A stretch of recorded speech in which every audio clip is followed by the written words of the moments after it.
Parlez-moi de vous ou encore présentez-vous. C'est sans doute la question qui revient systématiquement en entretien d'embauche et à laquelle la plupart d'entre vous ne savent pas répondre. Mais est-ce que vous saviez qu'en répondant à cette question de manière stratégique, vous pouvez tout de suite impressionner le recruteur dès les premières minutes de l'entretien? Dans cette vidéo, nous allons voir ensemble pourquoi cette question est si importante, les erreurs à ne surtout pas commettre et enfin ma méthode infaillible pour répondre à cette question en étant sûr de taper dans l'œil des recruteurs. Et restez bien jusqu'à la fin parce que je partagerai non pas un, mais 2 exemples ultra concrets pour sortir du lot. Si vous me découvrez avec cette vidéo, moi c'est MC, plus connue sous le nom de la Jobsetteuse. Grâce à mes conseils, j'ai aidé des milliers d'étudiants, de jeunes diplômés, de salariés expérimentés à décrocher les opportunités de leurs rêves. Sur cette chaîne, vous allez découvrir tous les meilleurs conseils pour rentrer dans la tête des recruteurs et faire exploser votre carrière. Si tu es nouveau, si tu es nouvelle et que tu me découvres pour la première fois, abonne-toi pour ne rien manquer. Et sans plus tarder, entrons dans le vif du sujet. D'abord, il faut savoir que cette question n'est pas posée par hasard. En fait, elle est fondamentale car elle permet de comprendre qui vous êtes au-delà du CV et surtout au-delà de votre lettre de motivation. Cette question vise donc à évaluer plusieurs aspects clés. D'abord, la capacité de synthèse. Donc, le recruteur cherche à savoir si vous êtes capable de résumer de manière cohérente et concise votre parcours, vos expériences, vos compétences et surtout votre motivation. 2, ça permet d'évaluer la confiance en soi, c'est-à-dire que la manière dont vous vous présentez, votre langage corporel, votre ton sont indéniablement des indicateurs de votre niveau d'assurance.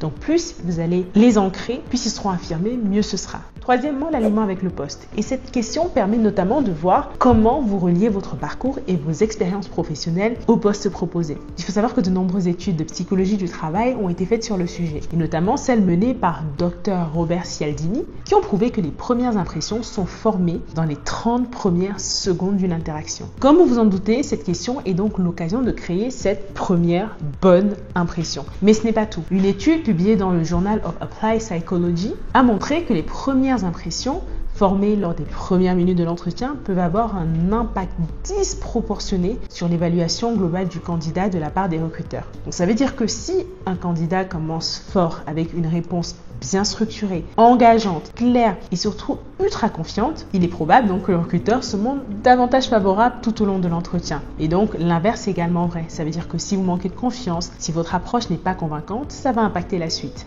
Et en d'autres termes, donc votre réponse va influencer, voire totalement biaiser en bien ou en mal la suite de l'entretien. Vous me direz alors quelles sont les erreurs à ne pas commettre? Eh bien, il y en a 7. Première erreur, c'est donc de sous-estimer et d'improviser cette question. Surtout pas. Vous l'aurez deviné, c'est important que cette réponse soit préparée parce qu'elle ne s'improvise pas et surtout sous l'effet du stress, de la pression. Improviser, ça peut être vraiment un pari très risqué. Deuxième erreur à ne pas faire, c'est ne pas réciter simplement le CV. Le recruteur, il a sous les yeux votre CV. Il sait exactement ce que vous avez fait. Mais le recruteur veut entendre de votre bouche une version synthétisée, contextuelle de votre parcours.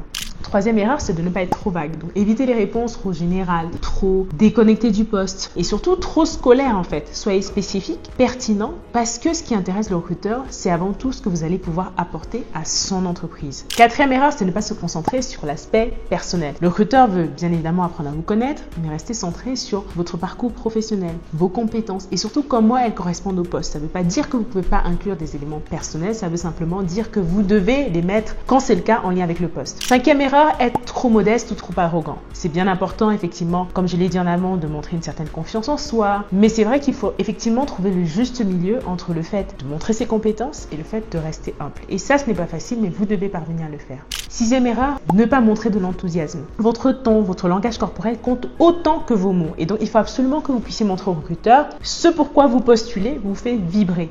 Et septième erreur, s'étaler. J'ai vu beaucoup trop de gens faire cette erreur. C'est quelque chose qui revient très souvent lorsqu'il faut répondre à cette question. Ne vous étalez pas. Je sais que vous avez naturellement envie de donner un maximum d'informations, de rendre le discours très exhaustif, mais la présentation doit durer maximum 2 minutes. Une présentation trop longue peut ennuyer le recruteur, donc soyez concis et surtout allez à l'essentiel. Maintenant que tout ceci est dit, il y a 2 méthodes que vous pouvez appliquer pour vous démarquer. La première méthode, en fait, ça va être le pitch. Le pitch, c'est donc une présentation concise et persuasive de soi, d'un projet ou encore d'une idée. C'est une compétence que vous devez systématiquement maîtriser et donc en entretien, c'est pareil. C'est important de préparer un pitch personnel et donc ce pitch va vous permettre de capter l'attention des recruteurs en quelques phrases que vous aurez bien évidemment bien choisies en amont, qui mettront en avant vos compétences, votre expérience, votre motivation pour le poste. Il faut savoir qu'il y a des règles à respecter lorsque vous allez donc préparer ce pitch. Il doit être clair, il doit être court et il doit aller droit au but et comme je disais, durer maximum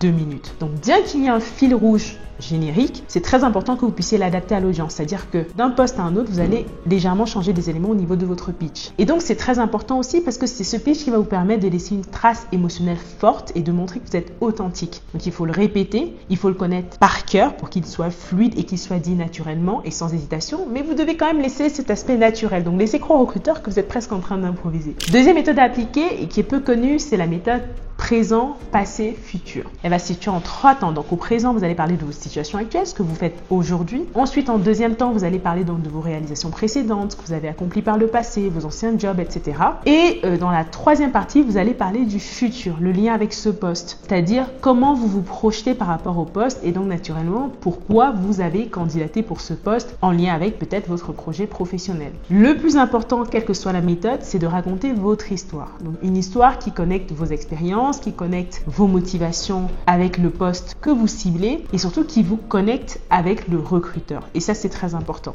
Naturellement, ce que personne ne dit et qui, selon moi, fait la recette secrète d'une bonne présentation ou d'une bonne réponse à cette question, c'est le fait d'inclure du storytelling. Parce que c'est un des meilleurs moyens, comme je vous ai dit, de connecter avec le recruteur. Le recruteur a envie de savoir, en fait, finalement, quelles sont vos motivations profondes. Et parfois, il est très difficile de simplement les sortir parce que vous avez occupé des postes très différents les uns des autres, parce que peut-être ce sont des jobs qui sont très froids, qui sont, voilà, un job d'ingénieur par exemple, c'est très difficile de dire je suis passionné par l'ingénierie. Ça peut être le cas, mais c'est pas le cas de tout le monde. Et donc à ce moment, le storytelling vous permet finalement de connecter votre histoire avec le poste auquel vous candidatez. Et c'est très puissant parce que de cette manière-là, vous allez venir rattacher votre histoire personnelle au poste et de n'importe quelle manière qu'il soit. Le plus important, c'est encore une fois de tirer dans du personnel et de faire le lien avec l'aspect professionnel pour que le recruteur comprenne bien que cette motivation que vous avez pour ce poste, elle ne vient pas de nulle part et que vous êtes profondément intéressé par ce secteur d'activité, par ce domaine, par ce poste en particulier, par cette entreprise, etc.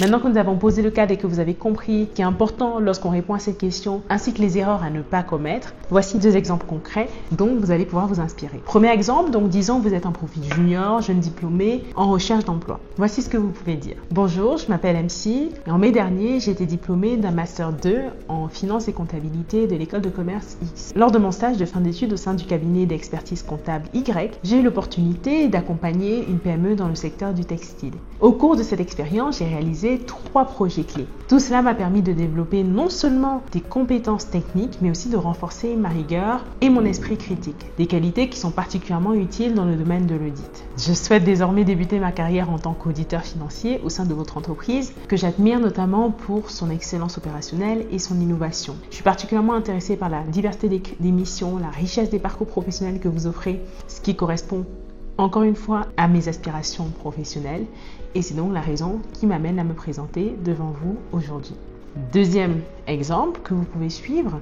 Bonjour, je m'appelle MC et je suis actuellement directrice des travaux au sein de l'entreprise X où je supervise des chantiers complexes dans le domaine des infrastructures. Je compte plus de 10 années d'expérience dans ce domaine et à ce poste, je gère des budgets allant jusqu'à 25 millions d'euros. Lors de mes précédentes missions, j'ai entre autres dirigé la construction d'un tunnel long de 15 km où j'ai introduit des techniques de construction innovantes. Cela a permis de réduire les coûts de 20% tout en garantissant une sécurité maximale pour l'équipe de 40 personnes que je supervisais. C'est une industrie que je ne connaissais pas, je suis un petit peu tombée dedans par hasard et j'en ai décidé très rapidement de faire mon métier parce que j'ai été très rapidement passionnée passionné. J'ai compris à la lecture de la fiche de poste que vous cherchez un profil ayant de l'expérience dans la gestion de chantiers complexes et qui est orienté résultat. Aujourd'hui, je suis extrêmement motivée pour rejoindre votre entreprise où je pourrais mettre à profit mon expérience, continuer d'évoluer dans ce secteur qui aujourd'hui me passionne particulièrement et surtout, je souhaite relever de nouveaux défis, travailler sur des projets ayant une portée internationale et tout en contribuant à l'innovation et à l'excellence opérationnelle de vos équipes. Avec ces deux exemples, vous comprenez tout de suite comment construire un pitch qui soit clair, qui soit convaincant, qui explique très rapidement ce que vous avez fait par le passé, qui vous êtes et vos motivations pour le poste. Bien évidemment, je me suis bien sûr inspirée d'offres d'emploi pour que ces pitchs soient vraiment le miroir de ces offres d'emploi, de manière à ce que les expériences, les réalisations que je mets en avant soient réellement celles qui soient finalement présentées comme mission sur la fiche de poste pour que le recruteur se dise tout de suite à la fin de ma présentation, waouh, on a peut-être la personne qu'il nous faut. Bien évidemment, le pitch ne fait pas tout et n'hésitez pas à me dire si vous avez d'autres questions justement d'entretien que vous souhaiteriez que j'aborde dans les prochaines vidéos parce qu'il y en a encore un tas et je me ferai un plaisir de refaire d'autres vidéos. J'espère en tout cas que cette vidéo vous aura plu. Mettez bien un pouce, abonnez-vous si vous m'avez suivi jusqu'ici. C'était un plaisir de faire cette deuxième vidéo et surtout moi je vous retrouve la semaine prochaine pour une nouvelle vidéo. À bientôt!